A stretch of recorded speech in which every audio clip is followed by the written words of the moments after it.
जैसे आपके ऊपर कोई किसी प्रकार का भी कष्ट है, जैसे कोई प्रारब्ध में आपका दुख आ गया है और जिससे आप परेशान हो, आप यहाँ आ गए हो, परमात्मा अपने हिसाब से आपका वो बाधा दूर करेगा। ये वो समर्थ परमात्मा है, आपको एक सेकंड में सब सुख दे सकता है। लेकिन हमारी आदत खराब है कि हम सुखी होते ही भगवान भूल जाते हैं,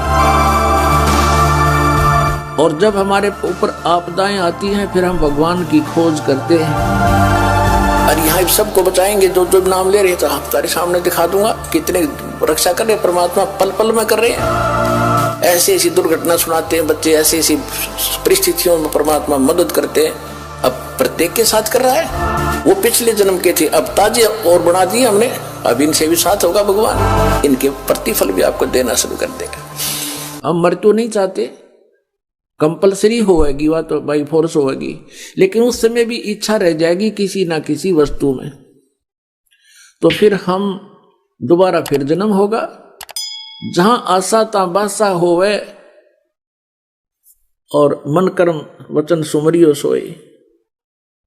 अब जहां आपकी आशा रह जाएगी वहीं आपकी फिर दोबारा जन्म हो जाएगा।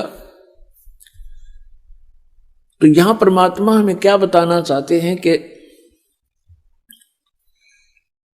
जैसे आपके ऊपर कोई किसी प्रकार का भी कष्ट है, जैसे कोई प्रारब्ध में आपका दुख आ गया है और जिससे आप परेशान हो, आप यहां आ गए हो, परमात्मा अपने हिसाब से आपका वो बाधा दूर करेगा। ये वो समर्थ परमात्मा है, आपको एक सेकंड में सब सुख दे सकता है। लेकिन हमारी आदत खराब है कि हम सुखी होते ही भगवान भूल जाते हैं, और जब हमारे ऊपर आपदाएं आती हैं फिर हम भगवान की खोज करते हैं। हमारी आदत बन गई है झाड़े फूंक करवाने की, हम हैबिचुअल हो गए हैं कि किसी पर कोई कष्ट हुआ, किसी ने जाके झाड़ा लगा दिया, बस झाड़ा लाने वाले को दे दिए 100 रुपये जो उसने मांगे, कुछ राहत मिल गई तो अच्छा है, नहीं तो वो अपने खुश हम अपने खुश, बस इतना काम है। लेकिन यहां ऐसा नहीं है। यहां आपका वो दीर्घ रोग काटा जाएगा जिसके लिए आपको रेगुलर ट्रीटमेंट की आवश्यकता पड़ेगी, और परमात्मा के दरबार में आने से जो इच्छाएं आपकी हैं वो तो सबतः पूर्ण होंगी। जैसे किसान गेहूं बीजता है, अपने आत्माओं आप इस तत्व ज्ञान से परिचित होजिए, इसलिए आपको रह रह कर बुलाया जाता है ताकि आपको इस ज्ञान से पूर्ण रूप से परिचित कराएं और आप फिर परमात्मा में रुचि रखें और विचलित ना हो। इसलिए आप जी को यहां बार बार बुलाया जाता है। अब परमात्मा के दरबार में आने से आपकी जो, जैसे किसान गेहूं बीजता है, उस किसान का गेहूं बीजने का उद्देश्य क्या होता है? सबसे पहला उद्देश्य तो उसका ये होता है कि मेरा परिवार भूखा ना रहे, हम भूखे ना मरे, हमारा पेट भरे। उसके बाद अब जैसे इस उद्देश्य से ही गेहूं बीजा जाता है, और फिर क्या होता है, अब गेहूं बीज दिया तो सबसे पहले उसका तना उत्पन्न होता है, फिर उसके बाली आती है, और बाली में फिर गेहूं होते हैं।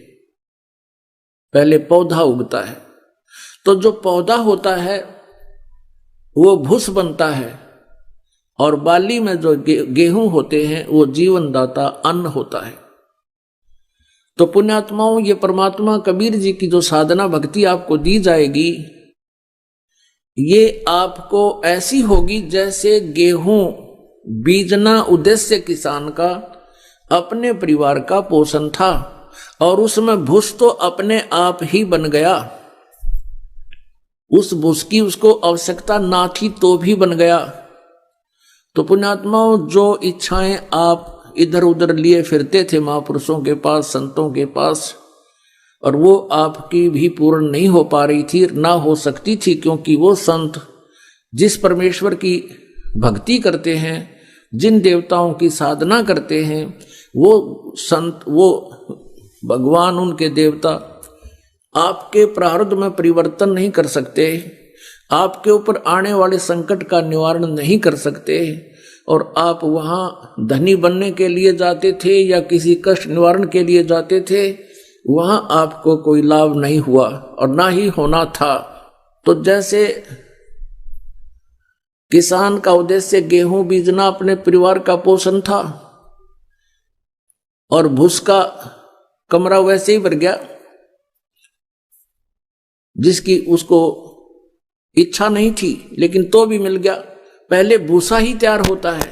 तो पुण्यात्माओं, आपका उद्देश्य यहां पर जन्म और मृत्यु का रोग कटवाना ही होना चाहिए। आपको जो साधना दी जाएगी, उस साधना में आपकी संसारिक इच्छाएं जो आवश्यक होंगी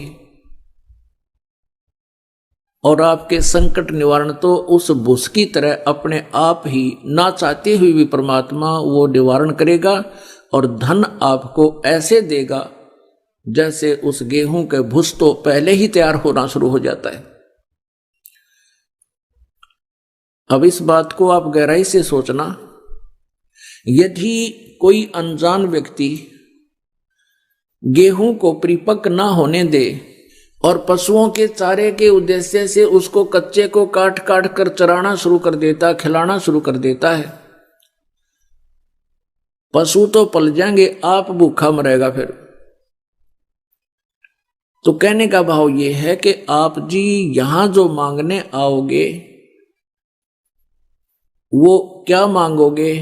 मोक्ष। आपका उद्देश्य मोक्ष हो और उस मोक्ष के साथ साथ आपको जो संसारिक सुविधाएं आपको चाहिएंगी, आपके भाग्य में ना होगा तो भी भगवान देगा। आपके भाग्य में कोई आपत्ति होगी, मालिक वो नहीं देगा। आपत्ति का अर्थ है जैसे कई बहनें आती हैं संतानों उत्पत्ति की, संतान की डिमांड करने, परमात्मा वो रजा भी उनको बख्श देता है। कई एक स्थिति ऐसी आती हैं जो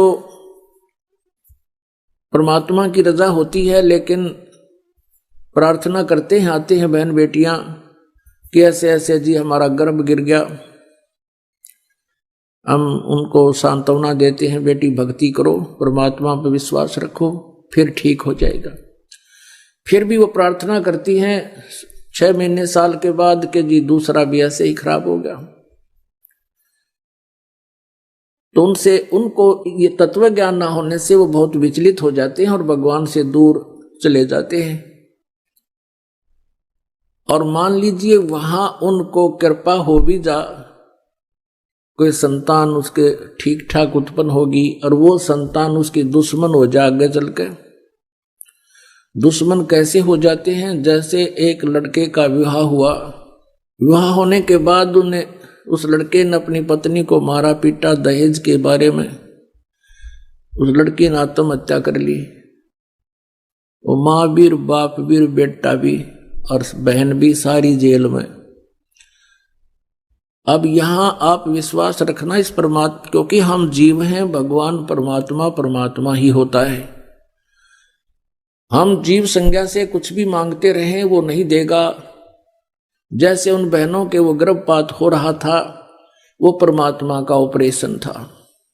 यदि कोई ऐसी नालायक संतान आपके भाग्य में थी, उसको निवारण कर रहे थे, भगवान को दोष नहीं होता। वो अपने हिसाब से उनका जीवन संस्कार आपके संस्कार से काट रहे थे, समाप्त कर रहे थे। वीडियो पसंद आई है तो लाइक करें, अपने दोस्तों के साथ शेयर करें और चैनल पर पहली बार आए हैं तो चैनल को सब्सक्राइब करें।